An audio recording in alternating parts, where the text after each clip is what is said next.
Relay Radio. I'm your host, Derek Dreyer. To my right is my co-host, Daniel Hong. We'll be lighting the torch of knowledge to bring you exhilarating insights, inspiring stories, and expert tips.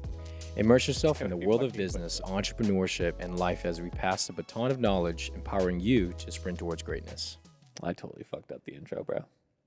Well, today's guest. We don't have a guest today. Today is our first ever internal with no structure. There's a structure, but we wanted to talk about topics that are outside of what we would normally go with our routine of the 4 legs. So we have some really interesting topics, but yeah. So essentially, we're not putting anybody through the relay. We're just we'll do some internal podcasts where we'll bring in Austin, or we'll probably bring in some of our other employees and just either talk to them or kind of just bullshit. So yeah, I guess a less formal today, podcast. yeah, today is just going to be kind of like a bullshit one, and I think it's good to throw these in there because it takes the focus off of the guests that we have in, and then it kind of highlights all of us, and we just kind of all get to probably show our personalities a little more. So Yeah, excited about it. Yeah, I'm here today, guys. What's up? My morning's a little thrown off today, Chronic. so I got to get in the We zone. gotta talk about it. We got to talk about relay. Yeah, let's talk about relay. Good things have been happening with relay distribution. So we wanted to just fill you guys in, not everything, but a gist. And our YouTube kind of covers a lot of what is happening on a day-to-day basis. But being able to speak our thoughts on the podcast in a little bit more detailed, and also hear Austin's thoughts would be kind of cool. Did we in our first podcast episode that we did we even talk about relay distribution or what we No. actually do and what it is? I don't think so. No, not really. I don't remember Kinda that far back. Yeah, kind of the basis of our business and what our business model is and what we've been doing. No, because the first episode was just interviewing Austin. No, we No, all did it. We all did. all Yeah, did it. we all Oh, ran It the was relay. 2 fucking Oh. hours. Yeah. Oh, okay. So, no, we Here's should this. probably tell people what we're doing. Okay, so here's this. So we all have a business together, obviously. Derek's going to take us through his specialty of the business. Daniel's going to take us through his specialty, and then I'll do my specialty. Okay, love that. Yeah, I like that. do So relay distribution started out as a e-commerce fulfillment center. So what we do is we partner with people or already existing brands, people who are building brands or already existing brands, and we basically ship out their orders for them as they come in. That's the easiest way to explain it. Other than that, we have 3 different legs in the business. We have fulfillment leg, manufacturing leg, and content leg, and I'll let Daniel and Austin go into that. But yeah, just keeping it really simple. That's the gist of it. Yeah, I think with fulfillment, that's the biggest headache for small businesses and Right. startups. So it's Mhm. we're there to take that hat off of those entrepreneurs. Right. And We've essentially turned our business. It started out with just fulfillment, but then we realized hey, Daniel's strength is manufacturing. Austin's strength is content creation and that piece. So we were kind of came together and decided we're going to make this kind of a full-on business incubator. So no matter where you're at in your business, you can come to us and we can assist you in pretty much any area. So if you're already established doing orders and you need help with orders, we can help you there. If you come to us and you have an idea for a brand, we can take you to the full process. So essentially, we're a full turnkey service, and yeah, we're about 8 months into business now. Or is it 9? About to be 9. About to be Yeah. 9. Yeah. So we started November 2022, and we're in August right now. So yeah, whatever that math is, but Nice. yeah, we're 8-9 months in. We have 13 clients that we fulfill for. Our goal that we set at the beginning of the year was 15 by the end of the year. So I think we're pretty on pace for that. So that's really awesome. Our monetary goal we set was a little extreme. I think we kind of got a little 10 million. zealous. 10 Yeah, million.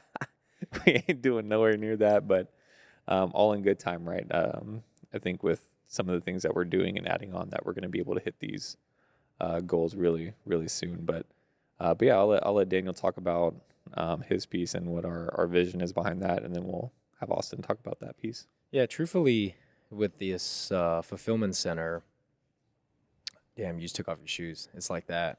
Yeah, we getting comfortable on this So- podcast. so- Every episode, Derek's Yeah, always over in the corner with his feet up, and I'm like, So truthfully, in Until this I realized and I business, have my, like my shoes are dirty as fuck. So I didn't really know like what I was kind of getting into. I just knew that I wanted to do fulfillment just because like I have a lot of warehouse experience.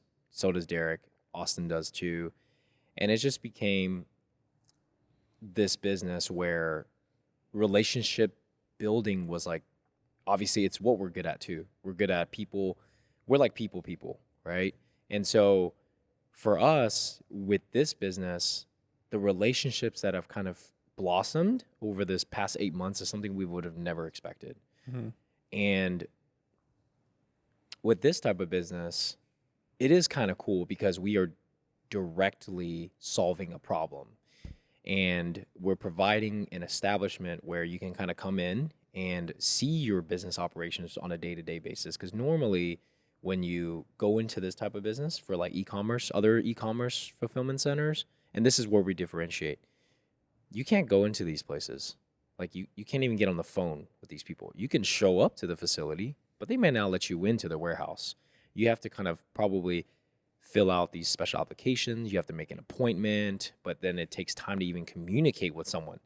And this is what we're finding is the difference with us versus them is we're also actually having fun with this while storytelling. Storytelling is like the fun piece of this business. And we prioritize this in the beginning. We said that, hey, like, and this is why we brought Austin down too. We need to do this because we're like, we have to set ourselves apart from the very beginning because we're not going to be the biggest.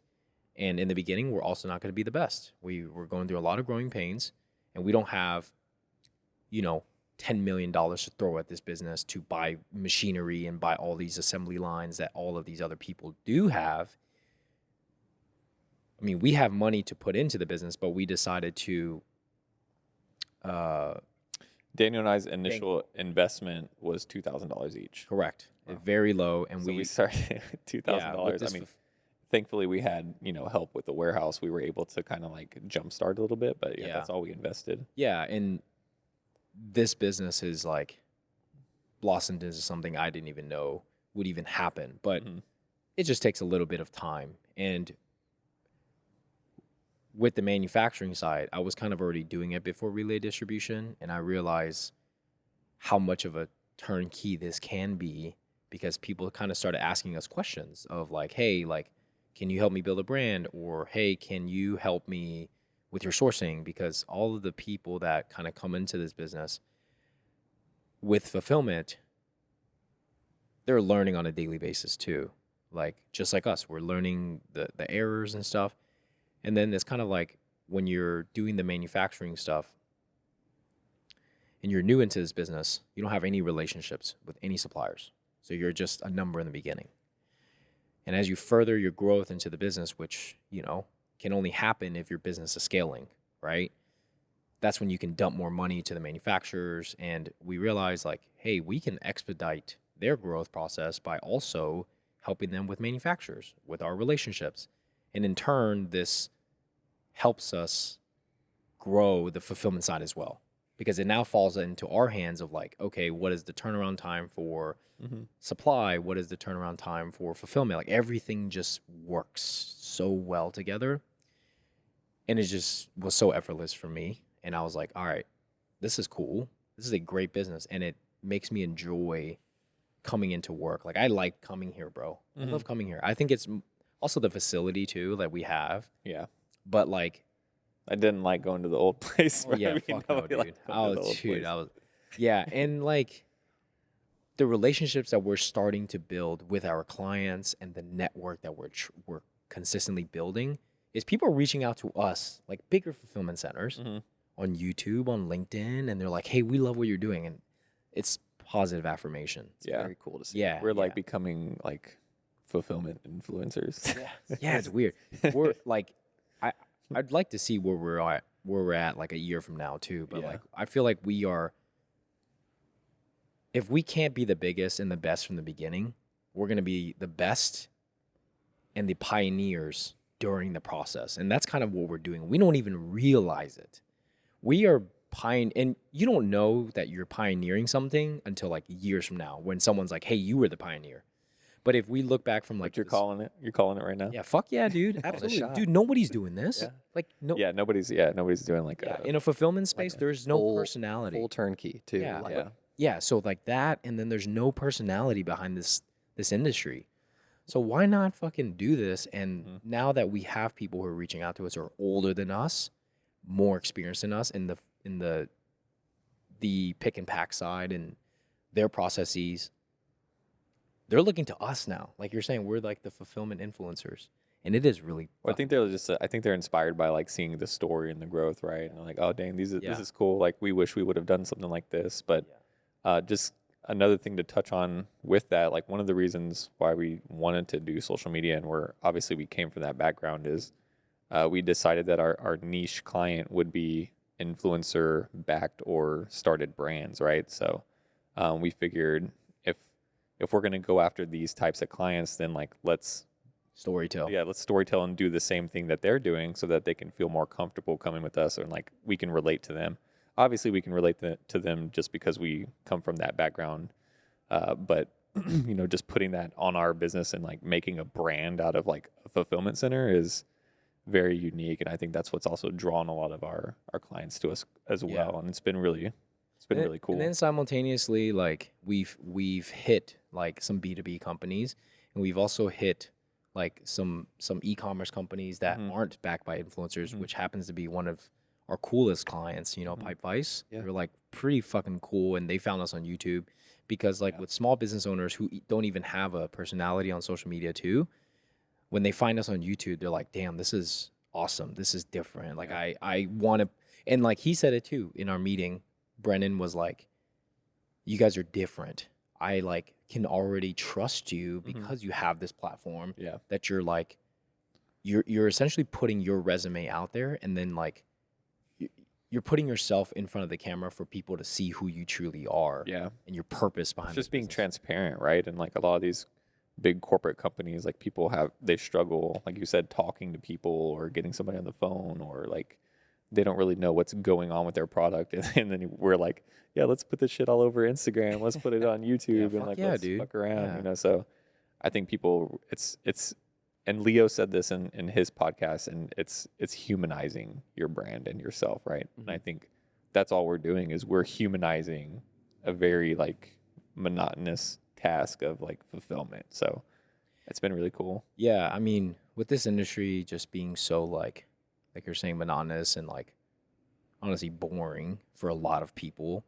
I mean, It's just warehousing, yeah, It's pick and pack isn't the funnest thing, but like as we grow and scale and we develop the media side, we develop the sourcing side, like it becomes this like empire of like, look at our portfolio, because we are now, honestly, it's a business. We're making money 3 ways simultaneously. Yeah. And we give people no reason to want to leave our service. And if they want to, we're not charging hidden fees. You can leave if you want to. Mhm. Unlike all these other fulfillment centers that we've kind of seen, Yeah. it makes it fucking difficult to leave.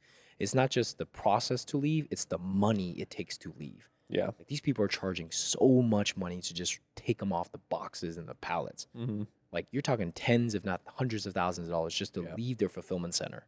Yeah, maybe we Fucking should wild. look into something like that though, because It's fucking. I honestly don't even want to do that because Yeah, I'm I like, man, like I don't. If a customer wants I to get leave, why they're doing it, right? Because essentially it's another pick and pack. Like if we have to Correct. take the time to pull all their stuff off the shelves and box it up, then we probably should.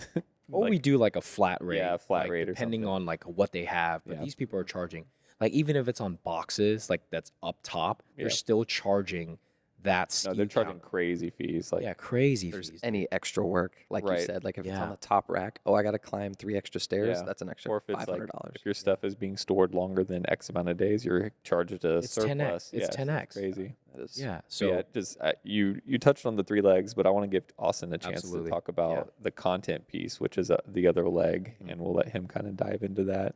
yeah. So like Daniel was saying, picking and packing is, monotonous. It's not pretty, but that's kind of like my job, is to make it look cool, make it look creative. Mhm.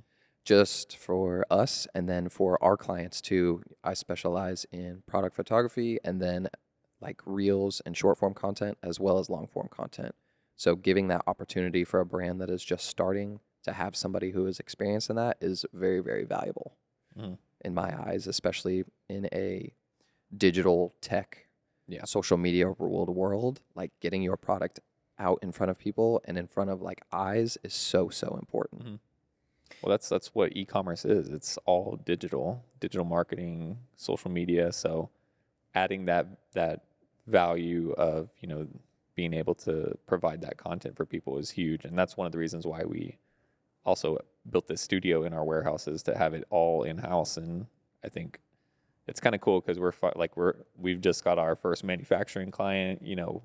We have our 13 fulfillment clients, but now we've got pulled from one of those into the manufacturing realm. So now that we've started that, and really this is like a test for us. So Yeah, and it's not even like a project. It's like we're in charge of the entire product development. yeah, It's if fucking we do it huge. right, It's fucking huge. but this first one is huge for us, right? Yeah, Because it's yeah, like yeah. it's Yeah. like the telltale of like how good are these guys. So like we Right, but really what I'm gotta saying pull is through. like with this client that we got, it's not like, hey, like help me with one collection. Oh yeah, it'll It's be their like, whole hey, yeah. you're Yeah, taking yeah. over the entire it's product, the brands, which Yeah. is huge. Like development. that's Yeah. a big piece too. So, yeah. And then the content piece, right, is huge. Yeah, and I think that is definitely like last on Mhm. brands' minds. Like fulfillment is the Yeah. biggest hat to get rid of, and then next it's manufacturing, and then it's content. Mhm. So Yeah, but like it's crazy because they're all equally as important. yeah. Like, Yeah. Oh, I agree. without the content, you're not going to be able to do Yeah. the manufacturing because like you can't sell anything, so you Yeah. don't need to develop any new product. And then also the fulfillment side, if you can't Mhm. even ship Exactly. out your orders in time, like there's no business, which like on both sides don't even equal any business. I think So, with us also, like a lot of our clients are in their startup phase, so they're still in year one, right? So they're also trying to figure things out, and we're able to come in and assist them now with like I said, manufacturing, and then I think in due time the content piece will come. Like we haven't really focused a lot on like pushing content to people because one, we've been getting them set up with fulfillment, and then we've kind of been like sprinkling some manufacturing stuff. yeah. And then now, like once they start getting established and realize because right now, a lot of them aren't doing like full blown content every week, but Yeah. these established brands, like they're shooting content Daily. every week, Yeah, every day. Yeah. So like once a lot of our clients get into that phase, I think then we can assist them in that area, which I think is coming soon. Like I think we're finally starting to kind of like pick up and start rolling, and yeah, it's yeah. really And then awesome to like see. also the content is so like overwhelming too, right? Like you're doing the podcast reels, relay distribution channel, relay reels.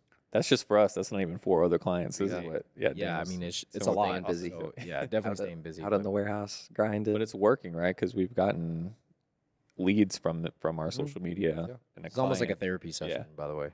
It's like we're just Well, talking. I kind of about like That's great. this, like Yeah. coming in and just reflecting on like where we're at. Mhm. I think it's good to kind of. Yeah, we can talk about the first topic. We have some interesting topics. Dana's just like, yeah, switch it up now. Yeah, we have some interesting. Okay, let's topics. wrap up. Let's wrap that up with like our goals and like where we're at Oh, hell with yeah. Relay So for me, for content, I Mm-hmm. think I would like to have by the end of by the end of the year, I would like to have at least one. Mhm. That's a good goal. like a You- full blown media. Yeah, a full blown, client for Relay. full blown, Yeah. Bow, full bow, bow. blown media retainer client. Yeah. I think I was telling Daniel yesterday, I'm not going to like say who or whatever, but I was just telling him like talking about a few people that I Yeah. really think will need it and will use us for content, just the way like conversations have went. So, and then like the client that you love, Yeah, I don't want to say, I don't want to like, just the things that he has going on and who he wants to bring in and shoot in our studio is like really cool. Like, yeah. I don't want that's to really jinx cool. it or like put anything out Yeah. there, but That'll be sick. we'll, I mean, we'll, that's been a- we'll definitely show that in our social medias whenever that happens. But like, yeah. That's been a just- goal since I started with them as a Yeah. ambassador. Mhm. So Yeah, I think for the manufacturing side in the next 365 days, I'd like 10 full blown manufacturing clients. Yeah. If we can generate like $500,000 a year from the sourcing side, be really good. And I think that's highly doable. I'd be happy with that. Yeah. I think that'd be highly doable just based on Yeah. like the productivity that we can bring And also like we're already hiring people like within this department, and we have people kind of lined up to come into the business for this department. So Yeah. we're ready to go. I mean, we know what we can do. So I blacked out for a second. You said 10 by the end of the year. 365 days. Yeah. Oh, So so from, like, next today- year Yeah, it's Oh, from okay. today until Yeah. like 'Cause August you have 9th. 3 right now, right? For what? For here. You have- No, for No, we only have one. for two. relay we have one full blown. Well, one now, and then we have another one coming in October for manufacturing. Oh yeah. It'll be the second one in Boy, October. blacked out. I did. What about the one that just launched? That's one. No, it's separate. Yeah, Oh. so that's like my separate thing. Got Oh, that one wasn't real. That was so Daniel had the business before we started. Got it. So Yeah. yeah, I still count that. yeah. Yeah. Oh, so Yeah, if you're it's counting it's that, a- I'm counting that. if you're it's a counting relay that, then thing. it'll be 8 by next month. But you know, 365 days for like relay sourcing. I definitely like 10. I like that goal. Yeah. I honestly think we're good with like our fulfillment right now with the clients we have, just capacity wise. Well, Yeah, full- we have another mother load coming in. Yeah, in we the have next another one 5 coming months, in. potentially. Yeah, we actually have another 2, I think. Oh, yeah. So, what we'll do is, I think right now we'll. Yeah.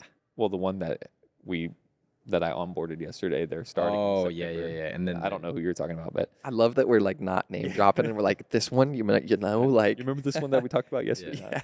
yeah.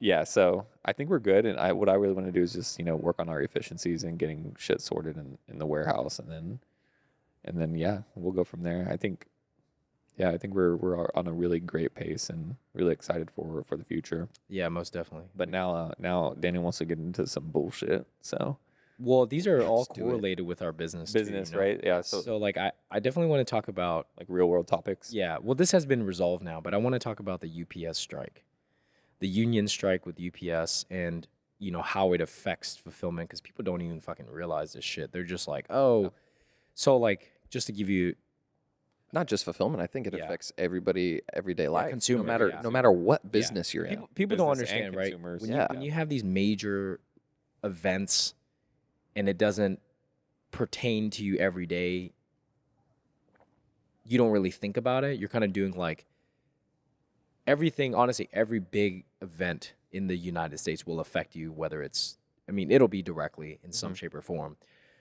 So the UPS strike is basically a summary of like people just complained that they weren't getting paid enough, which is fucking crazy because like it was an average. I think UPS was average like $26 an hour or some shit. Yeah.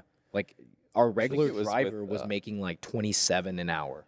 I think it started with the company called Yellow Yeah, Trucking, Yellow. and then Yellow like, Trucking, UPS is also a part of that union or something. I don't. Yeah. I didn't know even the full know. details, but I didn't even know there were that Yeah. the drivers and everybody were a part of a union. Yeah. after they resolved it, that the Yellow company filed for bankruptcy. Holy shit. This is part of a Yeah. fucking huge. Yeah, It's actually, I crazy, didn't know yeah. that. Like it's part of a huge. UPS can probably afford the price bump that they gave out everyone. Did, yeah. It's not, but UPS is gonna not pass paying on it. Yeah, they're gonna pass it on. Yeah, to the so consumer. so basically, just to give you a summary, it was resolved. It was a union strike for a few weeks, and like I didn't hear about it, but we had a friend that was in logistics that messaged us and was like, "Hey, you didn't know about this?" And I was like, "No, I didn't fucking hear about this." So basically, like it got resolved. The union won, which is basically union versus UPS. And if you didn't know, the union is basically a mob. And there's a union for basically every industry. You have the taxi union, you have the whatever. It's like a huge mob type thing, right? For every industry, there's a specific. So the union won, and well, basically, there's 2 strikes going on at the same time. It was the actors' strike, and there was the UPS yellow strike. The writers. Yeah, the writers. So basically, the union was like, "Who should we prioritize?" It's like with writers and shit. Like Hollywood doesn't give a fuck. They're like they can starve these writers because they have old movies they can recycle all fucking day long. You can keep using Netflix and Hulu and shit, and people are still paying for it. So Hollywood don't give a fuck, right? So the writer's strike. So this is what I was told from my inside. Yeah, One yeah. of my friends. So anyway, the writer's strike, they can still like film and make movies, but there could be no revisions. So if a script is already written, like you can and like bought whatever, you can still produce that movie, but any revisions to the script that need to be like changed or thing, that's what the writer's strike essentially prevents. And then no new work, obviously, no Yeah. new work could be submitted or things. So But it's also shitty because of like I think it was a comparison like Friends, the show, yeah, like the writers were getting paid nothing, and then yeah, the writers actors don't would get any residuals. and then Yeah. the actors was making crazy Right. residuals. But like without the writers, there wouldn't be a show, Right. you know. So like it's pretty sad. But anyways, Well, back it's to like inventing some piece of technology and then like some famous person promoting that piece of technology, and then that famous person just gets paid for it, and then Instead the of, person like, who all the tech invented it guys. actually don't get shit. So yeah. yeah, But it's crazy. back to the The UPS strike. the UPS strike, like, so the union won, and right now the average wage as it stands for UPS is $49 an hour, which is equated to just over $100,000 a year, which is fucking wild. It's Mhm. fucking wild. Like, people don't understand, like, okay, if UPS wins, or if the union wins and the UPS has to fork out this money, UPS is not going to pay this shit. So now it's like it came from like $20-some an hour up to $49 an hour. If you think UPS is going to put this shit out of their pocket, you're fucking lying to yourself. Like, you're lying to yourself. What's going to happen is consumers like us will be faced with all of these price hikes. But it's not just the shipping rates from UPS. This is going to trigger a chain reaction to like Amazon, to FedEx, to USPS. It's going to trigger all of this shit. And it's going to be diabolical, honestly. Like, and Amazon is just going to, what are they going to do? They're going to increase your Prime memberships. I mean, people are still going to fucking pay it. So essentially, you still are paying it. And UPS is the #1 freight carrier in the world, correct? Yeah, they make up 8% of global commerce Boy did his research. 8%, damn, that's Yeah. fucking crazy. of So everything. crazy. Like, yeah, yeah. So Import, export, yeah. shipping, small pack. Yeah. and as like a fulfillment center, we're always trying to get perks, right, from like these carriers. We're trying to always rate shop for our customers, saying like, FedEx, give me your rates, UPS, give me your rates, and USPS, give me your rates. USPS is like, if you're in e-commerce, you cannot negotiate rates. You get your first class, well, now it's called ground advantage, and then there's priority and whatever. But with UPS and FedEx, we were always able to say like, hey, we're seeing this volume, like, can you give us better rates? Not going to happen with UPS anymore. Not going to fucking happen. Yeah. You can get negotiated rates with USPS, but your volume has to be fucking Really fucking high. insane. So that's why like a lot of these shipping software like ShipStation, Shippo, like Stamps.com and Disha, like they provide the USPS rates for you, and those are already actually negotiated. If you know you weren't like, it's cheaper than like going to a post office. So those rates are pretty much like on par, like for everyone, unless you're doing like insane amount of volume. So it's like it's already hard to compete with USPS prices for FedEx and UPS. So I think this just makes it even harder, especially for us, right? Because like I'll message our account manager and be like, "Yo, this is what we're doing. Whatever. Like, can you help us out?" And they're just like, "No, we can't compete with that, or like we can't offer this." So it's just like, And then we don't get perks. Yeah. We're working with USPS, and they're fucking trash, honestly. Like, we don't honestly, get any perks. no, they've been really good for us. Like, Yeah, but there hasn't been a I mean, lot of this issues, knock side, on wood. you know, like, But like perks wise, yeah, like UPS obviously will like send us places. Like they do a lot of client appreciation. Like you don't get that from USPS because they're like, we're the government. This is the price. That's what it is. yeah, yeah. UPS is the GOAT. Yeah. Just for that Yeah. one weekend. I know they sent y'all to the Masters. That's, Yeah, they sent us See, to the like, we Masters. don't- They've sent me to like you know, Cowboys games, like travel crazy. games and shit. It's really cool working with them. yeah. And as a fulfillment center, like, you're spending hundreds of thousands of Mm-hmm. dollars a month with them. So if you're sending hundreds of, depending on where you send your money to, like if you're sending $100,000 in shipping fees a month to like UPS, you're sending them at a run rate of $1.2 billion a year. So they're looking at you as like, damn, this is a lot of fucking money. Mm-hmm.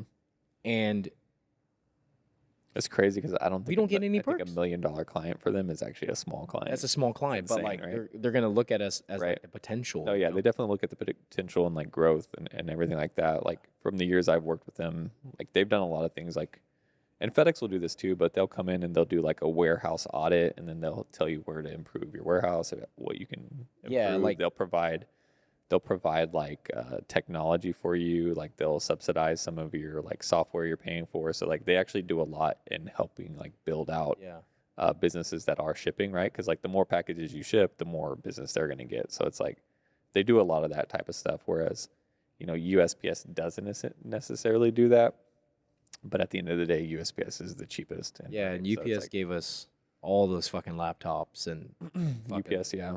UPS Yeah. gave us like scanners and scales and But shit. it's like, it was hard to- thousands of dollars. But it's hard to like ship a package UPS when it's like $2-3 more expensive, right? Like I yeah, can't it's fucking justify crazy, bro. I can't justify that to our clients where, honestly, our clients don't care. They're like, ship it the cheapest. I'm like, okay, well, the USPS is getting all of our business because it's the cheapest. So Yeah, but all in all, like people don't understand like when there's such big events that happen with like the union and stuff, you're always gonna see a trickle effect down to small business owners. And you don't even realize it because you don't have anything to compare to unless you're actually in that industry. It's like the Uber thing versus the taxi union. That was such a big thing. And then Uber monopolized for such a long time. I mean, there still are, but like the rates are fucking crazy. yeah. Like an Uber just to anywhere if that takes 10 minutes is like $8-9 now. That's fucking crazy, bro. It used to be like $3. Really? Yeah, it was fucking. It's like I don't remember that, DoorDash yeah. and shit now. Like Uber Eats. I saw a video last night. It was like this guy was saying, he's like, I Uber Eats every meal because I don't want to waste time going to the grocery store and cooking. you're fucking poor. if Yeah, you- I'm like, what? just- I'm like, yeah, are you stupid? You can get groceries delivered. But Yeah. I guess the cooking. No, but he's talking about the cooking aspect, guess the washing cooking. dishes and shit. But yeah, I mean, the UPS strike, if you're not in this industry, you won't really have an understanding because most of the time when you're shipping packages, you're not getting UPS anyways, right?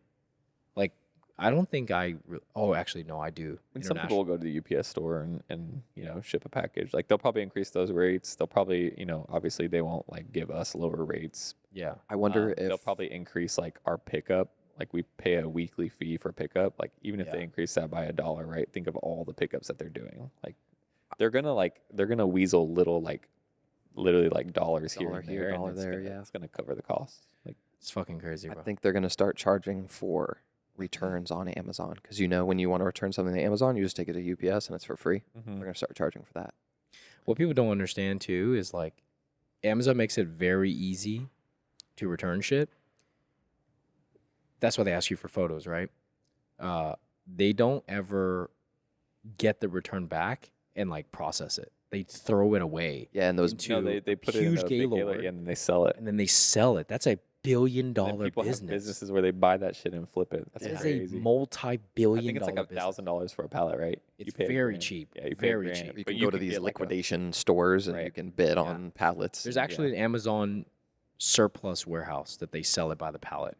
It is a multi-billion-dollar business. Bro, we should just do that one day, just see what we get. Yeah, yeah, but then I feel some, like you got to sell it all. But I mean, to be honest, like if you pay $1,000 for a pallet and you get like 60, 70 items, you're gonna make a fuck ton of money. Or maybe you probably get hundreds because the pallets Yeah. are pretty big. But you Mhm. probably get hundreds of items. There's no way you can lose money.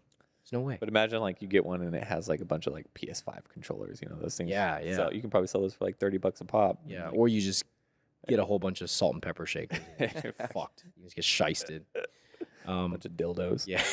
Well, do they sell dildos on Amazon? So let me ask you Jesus. this: so with that price increase for the drivers, 100K, do you think they deserve it? Absolutely not. You don't? No. They work long hours. I think. No. I mean, I don't see why not. And part of that deal, too, they got air conditioning in their trucks because Yeah. they do not drive with air condition. Oh, so they're gonna redo all their trucks? I don't know how they're going to do it, but they're going to have to do something. I Yeah, was 'cause thinking they don't about have that. AC. Put doors on them. Yeah. I don't know. They probably Yeah. have AC in the truck. Or No AC. No. Those sliding doors, no, they don't have any AC. No, I know they don't have. I mean, I'm They have wondering. heaters, but they don't have AC. I'm just wondering how they're gonna do it. Well, now that they gave them the fucking price increase, they're definitely not going to do it now, right? I don't will think say, like, out of all my years in shipping and everything, like UPS drivers have always been the best. Yeah. So like they've always been taken care of, and they always like are the best people to work with. So like, I mean, But $100,000, absolutely. they do it fucking hard not. work, but they work literally like 12-hour days every day. I would say, well, because they're getting paid hourly, Mhm. right? Like, so they're definitely going to be OT, but OT at $50 is $75 an hour. There's no fucking Yeah. way they deserve That's that. crazy. That's crazy, bro. Like engineers are getting paid. Like I'm talking about petroleum engineers is like $50, $60 an hour. these are like high level, go to school for years to learn thermodynamics, like that type of shit. You know, I and guess they're what dictates like what somebody has or like what somebody deserves, right? Like what dictates that? professionalism of the degree, I feel like, I can don't know. determine like a cap. That's so But- hard. It's hard because like even Of with the like degree, but you said the degree is just a piece of paper. no, not a professional degree though. Not like a lawyer, a doctor. Like those aren't just Yeah. regular degrees. But I'm saying like a warehouse worker, right? Let's compare them to a warehouse worker. Okay. It's probably just as hard, if not harder, than a UPS driver. Because a UPS driver, like you're probably most of the time you're shipping packages that are like this big, 2 pound, 1 I pound. don't know, man, dude. These dudes come up drenched as fuck when they're. But I picking feel like up, warehouse like- workers, and they're capped, Yeah. right? Like Mhm. most warehouse workers are capped no more than $20 an hour. You're talking about full on manual labor. Yeah, That's more difficult in my I opinion. would argue that UPS drivers is pretty manual. It is. But like I'm saying, like Yeah. they get to drive around the city. Yeah. They get to, you know, like it's I just guess what I'm different. saying is like I appreciate the drivers. I don't want to like take away from their hard I'm not, work by yeah. saying that they don't deserve it. It is pretty high, but you know, I'm not, but mean, I'm saying I like think there also should be a cap. inflation right now too is like insane. So like 100K right now is like it's not as much as people think it is anymore. 100K is not a lot right now, but in about 2.5 years, when the economy's down to 2%, the inflation, it'll be a lot. You think it's gonna even out? Yeah, no, yeah, it has to. It's gotta what it balance. goes, one goes up, what goes up, one's come down. It's a cycle. Cyclical, it's like a 3-year bear cycle and 9-year bull run. So it's like always cyclical, cyclical. Yeah, cyclical. Anyways, yeah. So I definitely want to talk about like, one of our clients for like fulfillment process, because this will be good. We can kind of put an example out there. And as we're trying to grow the media side and the manufacturing side, like I think it's cool to talk about why we take on these roles for companies to manufacture, for brand direction, and to like ensure the success of their companies. So like with product development, I think it's really important that we don't just, I mean, the difference for us is like, because what we've seen with other companies, lefty, yeah, is like Jesus. some of these Just call 'em companies, out. yeah, this company's called Lefty. They're fucking trash.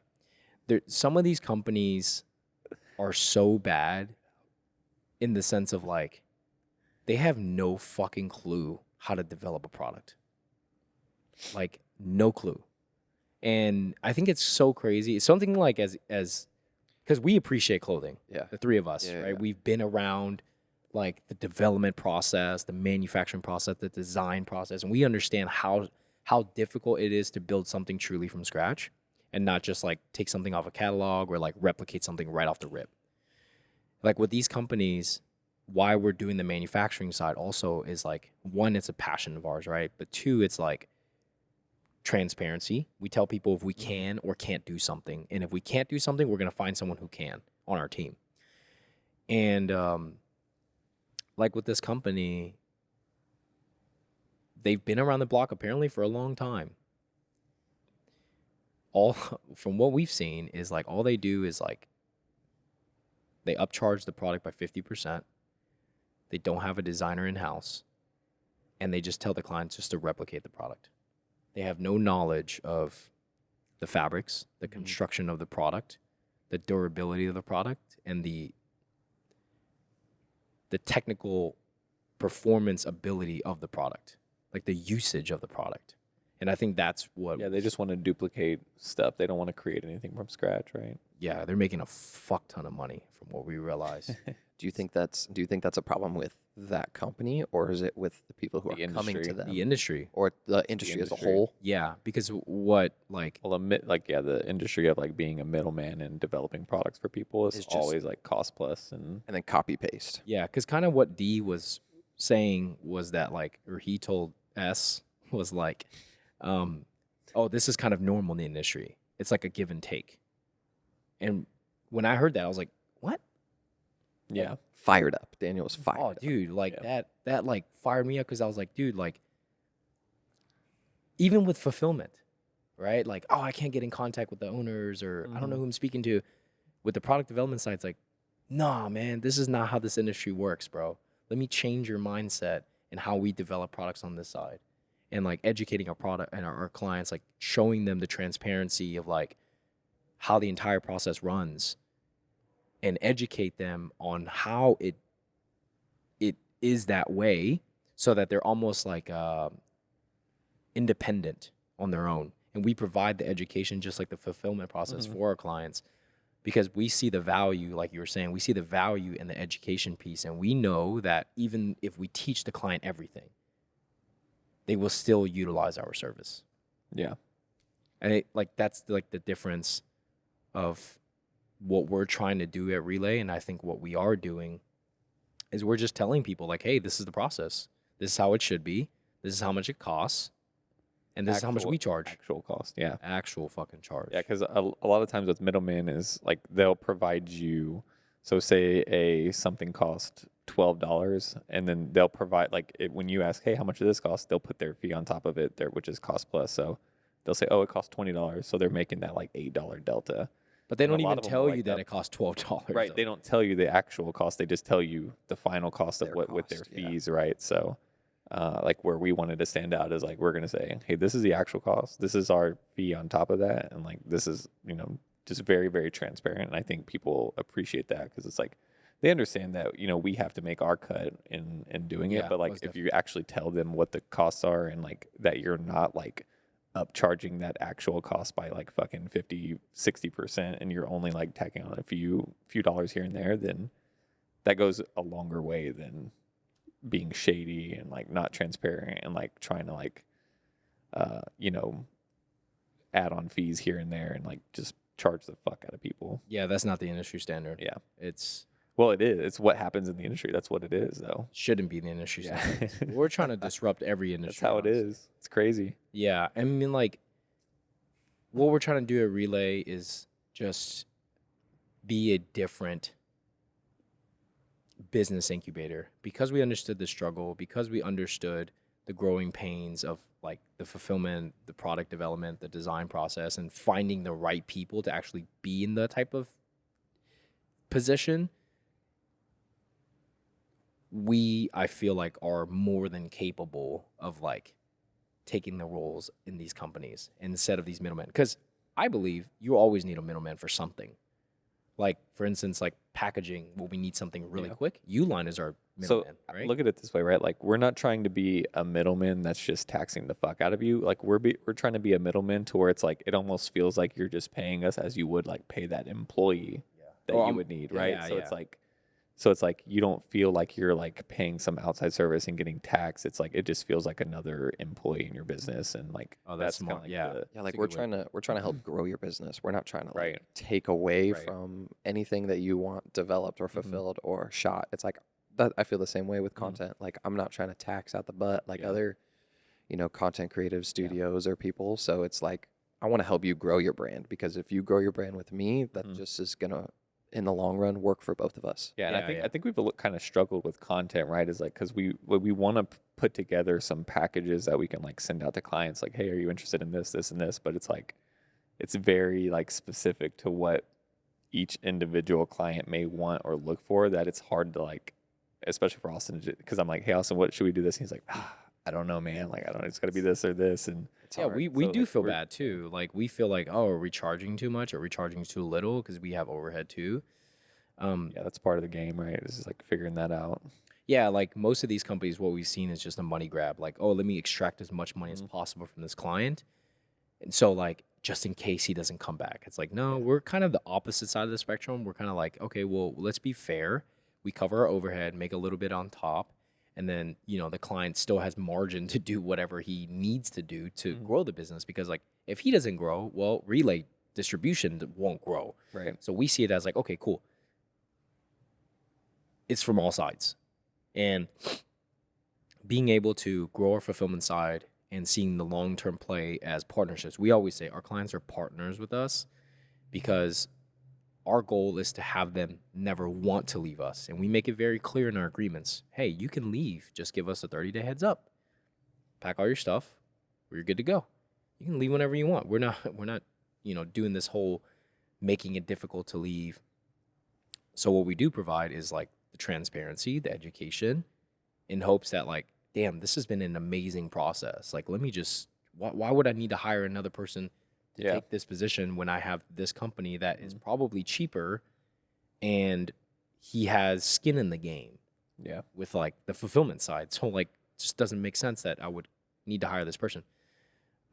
We want our clients to just be essentially just like yes men, just like come into the business. I want this. I want this. I want this. Oh, this is good. This is not good. This is good.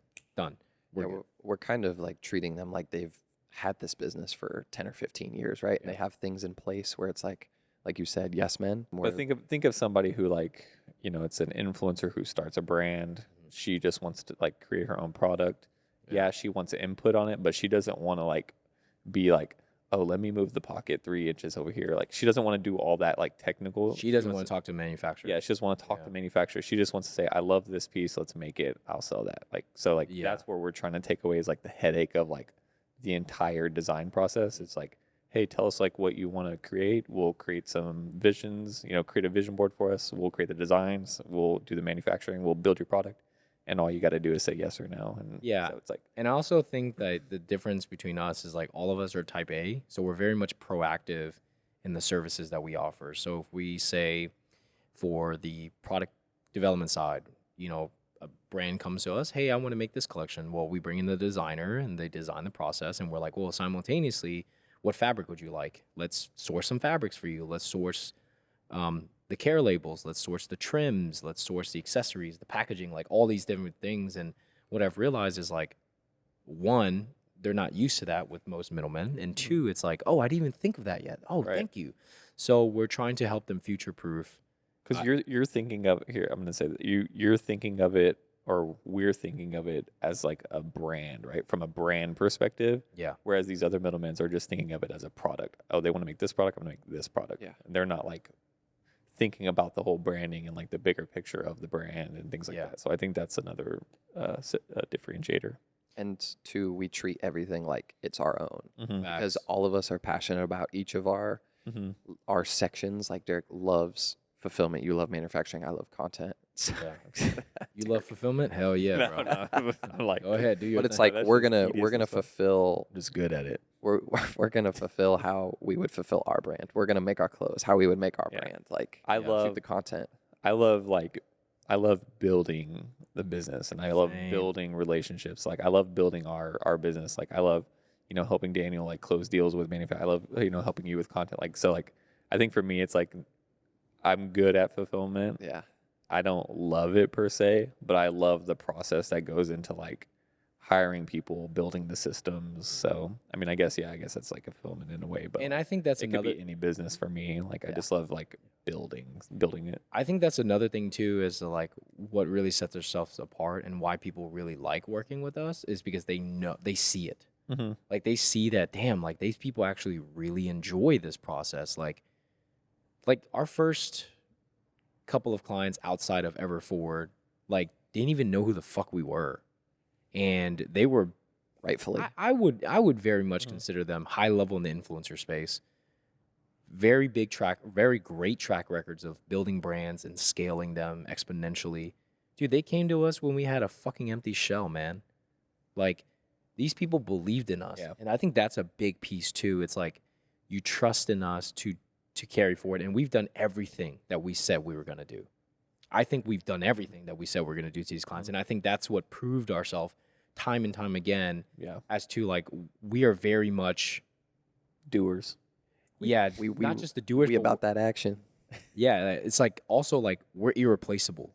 We like to say that we've spent years in the industry being irreplaceable. And a lot of people are saying like, oh, you know, everybody's replaceable. You can replace me, but they can't do it as good as me.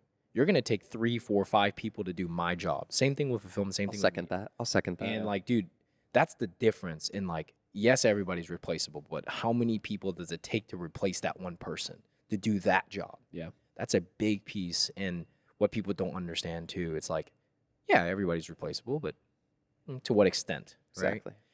And like, okay, so that kind of takes me to the next question is like, He was brands. fired up.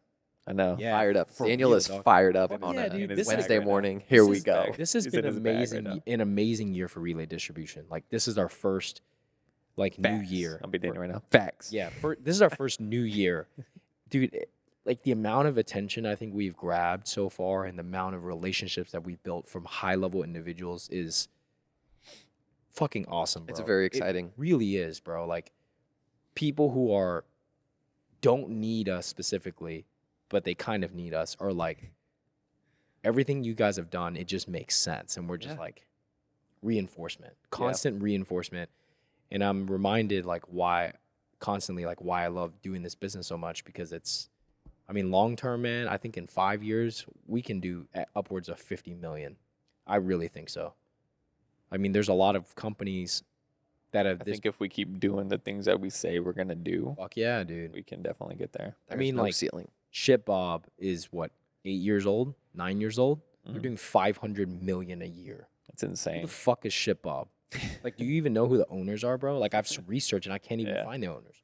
Yeah. It's like there's like 9. Probably a bunch of like VCs and stuff. Yeah, At this there's point. 9 or 10 different people in that company. They're doing 500 million a year, but like, who's behind it? Insane. You don't fucking know, bro. Probably not Bob. Yeah, probably not insane. Bob. Yeah, exactly. It's probably some fucking like The owner's name probably is some Bob. some name Ship- some dude Ship named Derek. fucking Steve or some shit, or fucking Brett. Ship Steve. Brett. Shipwreck. yeah, shit. But anyways, yeah, I want to. We named the WMS we create Ship Derek. Yeah, that's fucking hilarious. So yeah, so as we talk about brands, like what are y'all's favorite brands? You're just transitioning. What a Yeah. transition. Yeah, Motive, favorite Motive brands? and Zephyr, baby. let's go fashion, right? Let's be non. Well, how I'm not a fashion fashion are we going? person. Like, Anything, bro, anything. Because like a piece for this is like we dress different than your Yes. normal fulfillment centers. We like. Swaggy. Yeah, we're like all about sneakers. We're all about like dressing up. Of course, like, you know, you can't wear your nice shoes here because it will get dirty. But like, what are y'all's favorite brands? I think for like clothing and apparel. Oh man, I'm on a big like vintage kick right now. I have been for a while, so I like a lot of old like Champion, old Nike, like Starter. thicker cotton. Mm, But if I'm being honest, like I love the Motive oversized tees, like Mhm. 100%, probably one of my favorite tees to wear. Same with the Zephyr stuff. And then athletic wear, I love Lulu. Mhm. I like the way Lulu feels. Shirt, shorts, all that. I'm pretty much the same. Like, dude, I mean, you see, whenever we go out, I'm only wearing Zephyr. yeah. So, like, I actually never, you know me, I wasn't really into Yeah. fashion or anything. Like, I guess before you created Zephyr and I just started only wearing that, like, you introduced me actually into, like, fashion with Zephyr and all that. So, before that, like, bro, I was just wearing, like, shit from Express, you know, like, but I was wearing button ups and, like, You're like, like- 40 and but Indian. But don't get me. Don't get me wrong. I mean, now I only wear like the blazers from Express because they do Yeah. make some nice like blazer They do, coats. they do. So, like that's really all when I dress up, that's what I'll wear. But I'll still wear like Zephyr under it. So Yeah. I'll wear Oh, Zephyr yeah. with like a blazer. But just recently, last year when I met Austin, is when I kind of got into sneakers. yeah. Ashley brought that up the other day after I bought them in Marrow. Dude, She's I'm like, turning everybody bad. she's like, sorry. Fucking You've been, terrible habit. she's like, you've been kind of on like a fashion sneaker kick lately, and I was like, well, I've always liked shoes, obviously, Yeah. because you know I was an athlete, so I think most Very athletes expensive like hobby. shoes. But I was like, you know, Austin kind of introduced me to it, and I kind of just Yeah, I I'll want to only buy like shit I like know I'm gonna yes, wear. yes. Yeah, I don't care about, like, that's the thing too, is like I Mhm. don't care about hype. Yeah. Like I if I buy a pair of shoes, it's because I truly like the color, Mm-hmm. silhouette, and the fit and the feel. Like Yeah. there's too many hype shoes out there that it's just like, why is that even? Well, it's like Why is Austin it bought even- those. He bought the Babes. Yeah, and I have them here if you want to. Oh, if yeah, you want to yeah, review them yeah, for everybody. absolutely. But so that's I agree with you. Like, Mhm. I could have went and bought a pair of knockoff like rep Travis's Yeah, with yeah. like completely fake, but I bought something that is the same color but it's different. You want to get it? Yeah, I'll get it. Yeah. Pause. Yeah, we'll pause. Also, real quick before the pause, I want to apologize to anybody who I've turned into a sneakerhead because that wasn't my intention. Nah, it's Because everybody, mean, even in Florida I've always too, liked like shoes. Gabby, Wade, You- Christine, John, all your Dakota, friends. like all of shoes them. are lit, bro. It's like the thing, you know. It's my bad. I like guys. it though. I mean, yeah. So they look like the Oh fragments. shit. They're actually really nice. If Like, you're on YouTube, you'll see this. Damn, these are fucking gorgeous. took them 6 weeks to get in. I remember every day Austin's like, my shoes haven't shipped. My shoes haven't shipped. Dude, they took 8 10 weeks. weeks. So what are these? So those are the Indigo Studios Fragsta. Are these like Oh wait, so those aren't Bapes. They're a custom vape.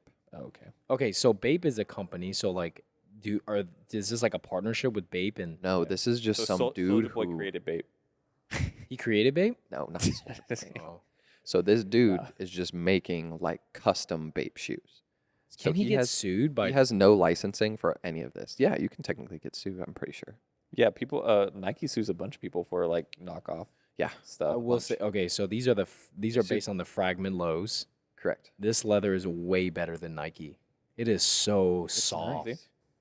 bro. These are so nice, and these are like Oh, 160. so you think this is a better construction like the Jordan Low, Way fucking better, bro. Jordan 1 Low? It's all right. So the sock liner is a little thicker than your normal Jordan Yeah. Low, Yeah, I And don't know then- how they wear. Just saying based on the leather outside. and then the look It like feels like stiffer a little bit, like a little bit, but the toe box pops up. yeah. They look more comfortable. Are they more comfortable? They're not bad. Yeah, Oh, you got your stars too. yeah. It's a. I mean, reps are getting to the point where it's like one of one. Like Yeah. you can't. Yeah, tell. honestly, I like mean, this is a nice shoe. I would rock It's, it. yeah, it's so, not bad. So I like mean, on it's the rep, literally instead of the Nike Check, just a star. It's the same shoe. on the rep culture, like so Complex just posted a very renowned rep seller, Complex Sneakers. Yeah. Actually posted them. Like I don't care if people wear reps because I'd rather them buy reps that are like retail price than fucking pay a reseller named Mhm. fucking Ahmed in his basement. Like if you have a bot, bro, and you fucking buy 1,000 pairs of these fucking Fragment lows, fuck you. You know what I mean? Because Yeah, like, dude, like I agree. I hate that. Yeah, I like- hate like, that bro- part of the sneaker. bro, I'm just culture. trying to buy a pair of $30 Nikes for $160. Like, just let me fucking have it. Yeah. Yeah, so know what I the mean? the sneaker community now has kind of more accepted like reps and people who wear reps. The problem is when people try to sell them or pass them off as Oh, yeah, real. yeah. Because like, why give a fuck if I'm wearing reps rather than giving it to all these kids who are making hundreds of thousands of dollars and buying fucking Range Rovers and shit? Like, dude, I'm not. Do you I'm feel not the same about like the resale market for like the high fashion ones, like Dior Jordans, Or like do you Louis feel V like that- bags, Yeah, do you feel like like fake Well, that's different? different. Rolexes. So that's different, right? So I feel Because like it is a high level collaboration. yeah. So I feel like with Dior Jordans, with one of one Louis Vuittons, very different. Like that's a collab that's like very signature. Like it probably won't ever come out in that design ever again. Mhm. So that's a whole different thing. But like regular Nikes, like that are Jordans, but the fucking off-white Chicago ones. Why the fuck are those $12,000, bro? Like Well, like you just said, it's a one-on-one. And that's what Off-white that collaboration. there's is. thousands of them though. But That's it's the a, thing. but it's a one of only true, but, like, collaboration. it's just and crazy. Virgil passed, so Yeah. wasn't he off-white? Yeah. yeah. And Louis V. But then the brand itself. I get of I get what you're Off-White- saying, Daniel. For like, so if it's like, so say it's like the the Chicago ones, right? Like the ones that are always like pretty popular, like those being resold at a higher than retail. Whenever it's just like a basic colorway that they're gonna probably restock again in a few years or something like that. Because if you think about it, the market is only the way it is because of these resellers. Yeah. Like they're the ones who set the price. It's just like a stock market, right? It goes up to a certain amount because of obviously earnings and stuff, but also like how many people are actually backing it. So like obviously that's different, but like with sneakers, fuck you, bro. Like you know what I mean? Like 12, dude. I just What want are to buy these? a shoe because I like it. I like it, and I Yeah. want What to are wear these it. like $1,500 of the Nike ones, Yeah. the Fragment lows? Yeah. It's fucking stupid. Bro, it goes on the ground. What'd you I'm pay not for those? paying $1,500 for something that goes on the ground. I Yeah. Maybe paid like 150. $178 total with tax with shipping. I think like if I'm not buying a pair of designer sneakers, like let's just say Louis Vuitton, The trainers. yeah, the trainer, beautiful shoe. Yeah, great shoe. They have way higher overhead because Louis Vuitton is not doing the marketing for or Dior is not doing the marketing for Dior Jordans. Nike's doing Correct. the collab. So like with Dior's or Louis Vuitton like fashion sneakers, the reason why they're so expensive is not because of the cost to build it, but it's the cost of marketing that they spend. And they have to justify it, right? Like they have to justify their margins of the storefront, the employees, the build of it, the material, And it's also justified. too the brand name itself. It's like highly justified. a Louis Vuitton sneaker shouldn't be $200. Yeah. Because there is no, in my opinion, right? That, like, let's just compare a Louis Vuitton wallet to a Macy's wallet. It is very true that a $400 Louis Vuitton wallet will last forever, and it'll still look brand new versus a Macy's wallet that will last only 3 to 5 years. Yeah, I bought a yellow wallet on Amazon for $12. That bitch is green. Yeah. So it's just like the cost per wear goes down as you progress. Okay, justifiable. But like with something like sneakers, I'm just like, man, fuck, bro. Because I'm just salty, honestly, that I don't have a pair of Fragment Lows. I'm just gonna be, frank. But I wouldn't be willing to pay $1,200. You know what I mean? Like, it's Yeah, just, I can't. I will never. So the only shoe that I said I would ever pay over like $1,000 for is if I went to somebody and I was like, I want you to make me a custom shoe that Yeah. nobody else has and make it like exactly how I want it. yeah. Because like what Yeezy's So doing. Nike ID. No, So like the shoe surgeon, like go to him and have Yeah. him make a shoe. So do you think? What do you think would happen if Nike did like Jordan 1 lows like Nike ID and they allowed like full customization? Do you think There'd be no that would? resale. They do that with dunks. No, I think that would. That's what I'm saying. Yeah, Like, there'd you be would no kill resale. the resale market. I would love that. But Like- Nike won't because they love that their brand is put on a pedestal. Yeah. Versus Adidas right now, bro. Adidas is done. I don't bro. think they'd be kill it. able to keep up with the amount of requests that come Right. in There'd be because so many different variations. they open those windows for the Nike Dunk Low right Mhm. now and they close them so fast. Mhm. Really? And they only let you do so much to a shoe. I mean, so they're like inflating it. That's just the truth. so 'Cause like with dunks, sometimes they'll only let you customize the back, the tab, and then the front toe, and that's it. that's crazy because they can do everything. Because they, like, well, they it's just don't want easier to. to mass produce if you only allow a few. Yeah, fewer exactly. options. Well, like Nike ID shoes take like anywhere from 6 to 8 weeks. Yeah. So they're definitely making it one Yeah. to one per se, which is still worth it because they increase the cost by like I think like 30% or something like that, which is still worth it to me. If they did that for Jordan 1 lows, damn, Yeah. like fuck the resale market. Because I mean, kudos to people who have built Or a Jordan successful 1s, business yeah, out of or it, but anything like that's reselling. So a lot of people do that. So they don't have Jordan 1 lows on Nike ID, but they have Air Force Ones, which look pretty much the exact same thing as a Jordan 1 low. The midsole is just a little higher, and a lot of people will make the super popular colorways of Jordan 1 lows in an Air Force One. nobody should wear any other color of an Air Force One besides all white. Like if you're wearing all I've white, never all worn a pair of black, Air Force Ones. if you're wearing all I think black, black is the way to go. if you're wearing all black Air Force Ones, bro, like activity. you are a killer, bro. Black Air you are Force a Ones murderer. activities. Or you just love cheating on your girl. I've never liked how thick the sole is on the Air Force Ones. So That's why you I- go all white. That's why you go all white. that's what Derek, I agree with you. And then I got You got a pair? a pair and I put them on and I was like, it's not that bad. Yeah. Because like honestly, the all white It makes you silhouette taller. so good. These are the Drake Air Force Ones, by the way. I Drake's know. my baby, so Drake's Yeah. my baby. these are the only pair of Air Force Ones I would buy. It's just the Drake ones. Even if it's a rep, I'll Just buy it over another and pair. over and over. Yeah. As they get dirty.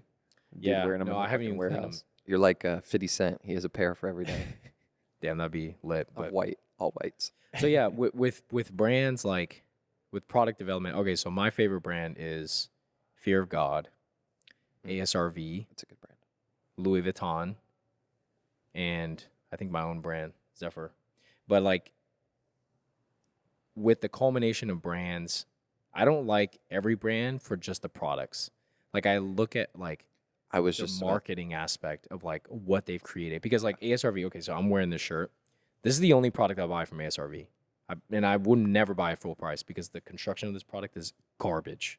Yeah, like your neckline, right? Like It's the neck fucking is terrible, like baked, bro. Like it's It's baconing. looks like So there's like it's- just a huge gash. It's a $80 shirt, right? Yeah, so there's no elastic band on the collar. Trash. So it's just like if I do Trash. this, it just fucking just wrinkles.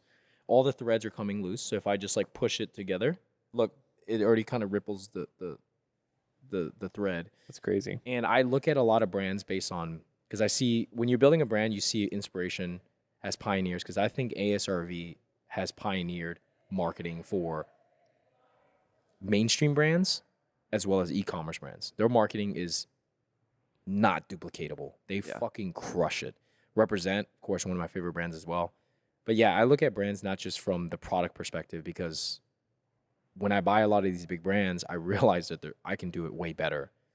and their prices, dude, like represent cotton tee now. Mhm. 100% cotton. It used to be $80. They have increased it now to 120. Their graphic tees go from 160 to 220. Bro, That's that's ridiculous. It's crazy. insane, bro. They're probably paying $10 for that shirt. No, they're making everything in Europe. So I would definitely say like Europe. $15, $20. Still an insane. Yeah, it's that's- no, it's that's fucking ridiculous. crazy, bro. Like it's the Yeah. culture that these brands build with the quality of their product is great. Represent is definitely, in my opinion, my favorite brand in the entire world. ASRV, Louis What about Vuitton. Essentials? Do you like Essentials? I like Fear of God. I don't like Essentials. Essentials is the step down. Yeah, they're Fear of the more affordable side. Like Mhm. Fear of God, Jerry Lorenzo is a fucking legend. But the garments that he makes, because they make it for like people who don't work out, and so people who work out can't really fit it the way it should be. But the way these people pioneer, like Rick Owens, Pharrell, like the way they pioneer fashion and the way it's built is huge. Mhm. And I think that's where, like, it took me probably 25 years of my life to really find out that I love fashion. Like, I used to always wear watches all the time. I used to, like fashion. But then as I grew up, I realized, like, damn, like, fashion is so awesome because, like, fashion is what these big brands create, and it umbrellas down to individual brands or like individual people, and then you have your own style and how you style it. Mhm. And it has inspired so many people, like Lululemon, for example. Your favorite brand's Lululemon, probably one of your top favorites and your wife's favorite. They took one product in 2008, which is the black legging, Mhm. where nobody even thought that would be such a thing. They called it Spanx back in the day. Mhm. There's a company named Spanx, but they turned Spanx, black Spanx, to something that is one product that can never be duplicated. It's fucking crazy to me. And every single brand in that space has tried and set them as a benchmark. That is the coolest thing.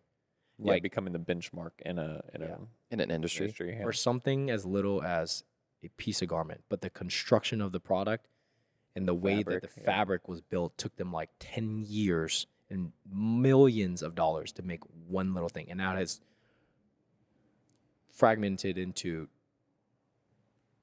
so many millions of brands that have just come onto that wing. Mhm. Fucking crazy, bro. It's wild. Speaking of benchmarks in an industry, we're all here. We're the Oh, benchmark in this industry. Yeah. Hey, That's another Pioneer. thing. Yeah, we're the pioneers. I mean, You know what I realized why I'm not very fashionable, or like fashion has never been important to me. I think it's because like, in high school, you're wearing like fucking Hollister and shit, like what everybody's yeah. wearing. And then after high school, I went to college and like I just got free clothes. same. And then after Like the after college, athletic- the athletic clothes. That's all we wore, right? Wore to class, Yeah. like didn't need any shit. And then after that, when I started working for Alphalete, got free clothes. After Alphalete made my own brand, you made your own brand, got free clothes. So it's like I've never really actually had to go shop and buy clothes. So Yeah. I guess I never really developed that like love or sense of like fashion. But I think it's just now like I'm starting to, like I'm more conscious of it, like trying to like look nice or like It's also becoming more accepting, right. right? Like back in the day, fashion wasn't a thing that like a man can advertise, Mhm. talk about. The people who are like at the high level of like, New York or fashion, Paris Fashion Week or like New York One Way, like they were normally like the flamboyant, the gay guys, the guys that do the makeup, and now it's like you had Virgil that kind of like pioneer, you had Rick Owens, you had Pharrell, like I mean the shit that people are kind of like accepting with fashion has become like bigger and bigger, Mhm. and that's why like, dude, if you as a guy back in the day were like, I love the way I dress, or I look out for the way I dress, everyone You called were called Metro. metrosexual, yeah, and that was like an insult back in the day Yeah. because it was like, oh, it's like an insult He's to a like my metrosexual. manhood, but now The like fuck just does that even mean, right? I don't I even don't know, dude. know. It's like City boy? I don't you know. care the way you City look. It's like, boy. oh, I'm Metro. I'm fucking Metro. I don't care. Metro. Bro. Yeah. And that's why I feel like hopefully as we grow these arms of like relay distribution, they become like a behemoth on its own. Because that's like my Yeah. goal is like yes, they're separate businesses, but as we grow it, hopefully they'll become so big that they won't Yeah. be able to operate under the same building. That's going to be such a crazy thing. Or just assist somebody in creating a product that can be like that Lululemon type, right? Like that's so Yeah. different that it changes like the industry. That'd be fucking. Yeah, and there's no one in Houston aside from Dale that I know. Like, there's not these big developing agencies Mhm. that build these products. Normally, people just go to like they'll Google it, and it's a company in like L.A. or like New York. But then there are also people like that. Those are the people that don't know shit about it. They just know what they want to create, but they can't turn other people's brands into or other people's visions into reality. What is your take on like Kanye's style and sense of fashion and like the direction that he like is trying Pioneer. to push? Pioneer. So like back in the day, he was the one who, obviously the Yeezy shoe, right? The Yeezy 350, but like he was the one who made like oversized tees cool. This was like 2014 when he was wearing skinny jeans and an oversized tee, Mhm. and the Yeezy 750s. Mhm. Everyone's like, oh, that's so whack. And then you saw everybody wearing that. Look how many years it took for that fashion to like trickle. Yeah. Years, bro. Yeah. Fucking I years. think 2017 is when everybody started wearing that shit. Yeah, like, and then Who we were hanging out, that's like skinny jeans, oversized tee, and like Chelsea boots. Yeah, and yeah. shit. That's a tough look now. Yeah. yeah, because like okay, so back in the day, in our middle school days, because we were millennials, it was skinny jeans because of the skaters, yada yada. I And had so to- I had to everyone wear always made uniform. fun of the skaters who wore the skinny jeans. And then so most people were like straight cut jeans. It's crazy how everything is kind of like circled back, but like with a modern twist. So like back in the day, it was Hollister with like straight cut jeans or boot cut jeans and like a Hollister tight top, right? That was the thing. And then With the undershirt. yeah, with yeah, oh my And, like, god, if you, yeah, the undershirt, and then like you had like the fucking necklace or something. Yeah, and then- Little puka. and then puka stuff. Yeezy I looked came like a out, Hollister model, bro. and that was when like everybody, Abercrombie model. I don't know, that whole gap of like everyone was wearing like tailored clothing, but no one was wearing tight jeans. And then as soon as Yeezy pushed it, everyone started like going towards that route. And now Yeezy's going. I mean, I don't even think Kanye's real anymore. I think he's fucking dead or fucking cloned. Travis brought him out in Rome. Bro, no, that was not Kanye. There's know no it wasn't. Fucking way. That's a You don't believe it? Did he have a hoodie on or what? Or So before he brought him out, they showed him on camera, and I was like, It's not Kanye. that don't look like him. No. It just Really? didn't- and I don't think he's saying anything. They just played. Lip synced. He was just jumping up and It's down. He didn't even very, speak. Very Weird. controversial right Yeah, now. he did Oh. not speak. On if it was him or not. Yeah, we but know Daniel's a conspiracy theorist, so all my conspiracies have come He's true. fired up. All my conspiracies have come true, so they're not. that's why I say that because he said yeah. So like with like fashion, it's so cool because, I mean, dude, Yeezy, man, like Do you see how soon do you see before like technology and shit starts becoming implemented in clothing? Interesting. what, I never like, even thought about that. What are you talking about? Like what? Because there's kind of technology. Just in think about how like just like applicable technology like with an app or something, like whether it's like monitoring something, like just how far away do you think before like that starts becoming a thing? Because I think it's gonna happen. Like I think shit like that is gonna start Are you happening saying in like the future. technology integrated It's almost into like- clothing? Like Yeah. body suits, like like a not superhero necessarily suit or even a some shit? bodysuit, but just like a normal shirt. Like, but there's some sort of technology that like provides some sort of like That's Lululemon. like no like it like you know how Nike put like the fucking thing in their shoes like track your Auto running? lacing. Yeah, so like shit like yeah, or like auto lacing or like just futuristic shit, I guess. You know, like do you see that becoming a thing? Oh, dude, like I think it's already in development, but I think like I've heard of a few, right? That Yeah. like have like heart rate monitors or something in like Mm. in the shirt. yeah. Or, like Are it's you like a healthcare okay? thing, kind of. So we're talking about like okay, in terms of like mainstream, I don't think that will be a thing for another like 30, 40 years. Mhm. But I think like for the people who have a fuck ton of money, who are like, I'm gonna wear a heart rate monitor on my shirt rather than an Apple Watch, I think that's already in development. It just Mhm. takes a long time because like how do you integrate it? Like you have to integrate nanoparticles to where you can't Right. even see it. So That would take forever. So I think there is a technology in clothing right now that not a lot of people think about that is technology, but I think it is the swim trunks that change color when you get into water. Oh shit, That's that's technically a thing? right? That's technology. Yes, What? yeah. That might be a special fabric that does that. That's Yeah. kinda So it's like, what if down the road, there's a T-shirt where it's like you just press a button, It changes it colors. changes color. Like the BMW that they made where you can change your color of your BMW. Yeah. Yeah, but that's the thing is like, how do you? Yeah, there's gonna be special nanoparticles all across the shirt, and that would be very fucking expensive. Yeah. That's why I think like another 30 years or so, because even like The development of that Yeah. technology has to like be able to mass produce and drop the price. because if Black Mirrors hasn't posted it, then it's probably not gonna be a thing. Like Or they have shoes that change color in sunlight. So like there's that. Yeah, so like why can't someone do that in a shirt? Yeah. So like you buy a white shirt and over time it becomes like So if I was like to a fast track vintage look. so if I was to walk out in the sun, the shirt could change to an orange. Yeah. And then inside it's like white, and then when you have that cross between, it's kind of like almost like a tie-dye yeah, that'd be kind of cool. mixed color look. Damn, bro, we're getting some ideas over here. Yeah, that'd be kind of. That sounds expensive to create. Yeah, like he's saying, like it has to be cheap enough to mass scale, but then that turns into China doing it, or India or Vietnam. Like definitely not the U.S. because very incompetent in the U.S. It's crazy to That type think of of like what fashion and shit is actually going to be in like 40 years.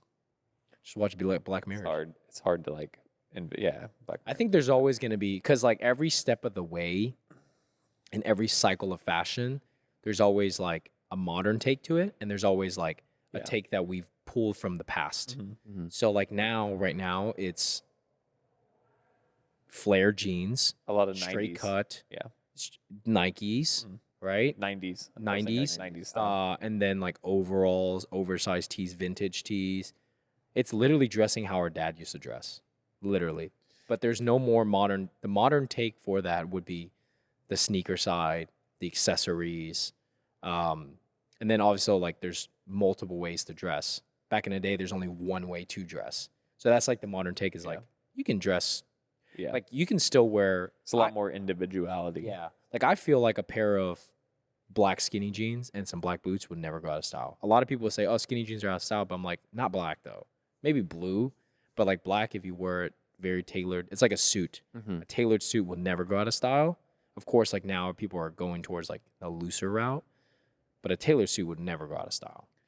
Have you seen those pictures of like coaches, NFL coaches from the 90s, and they have like all the starter gear and they like Oh, look yeah. absolutely like dripped out? It's Yeah. like, that's an example of like, Yeah. that kind of style is back. And back right hopefully, like as we grow this business, like we get different brands from every single industry that we're really able to pull our creative take into it. Because then it could blossom into something that like, damn, like we've pioneered the way that is being done. You know? That'd be Yeah. cool.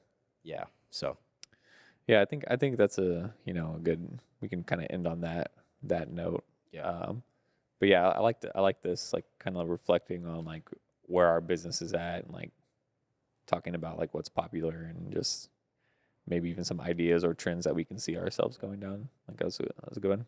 what's our? So we set our media goals and we set our product sourcing manufacturing goals. What is our fulfillment goal? No, I said our like I don't think our goal is to bring on any more clients this year because I think we're a little almost at capacity. How about like I think it's different locations? How about yeah, I think investors? Overall, I guess. yeah, business? obviously we've talked about have our potential investor that we have coming in. I think a lot of what we do the rest of the year is going to depend on how that kind of plays out. I think immediately is like putting our addition in, adding on space, and then we can bring in more clients, right? So I think right now we're in the phase of like let's take care of what we have, get really good and efficient at that, and then kind of see what we can. But obviously, like we have a lead right now that's doing crazy numbers with like 4 SKUs. It's like we can still bring in somebody like that, but we just we're being more nitpicky right now with our clients and who we can actually fit and bring in. So Should we do a travel pod next month? we're in Vegas Yeah, that'd be fucking sick, bro. Anyways, yeah. with Derek if he goes. Yeah, when we get drunk and just Yeah. do a pod. Oh my god, that'd be Yeah. so fun, bro. Y'all can do it.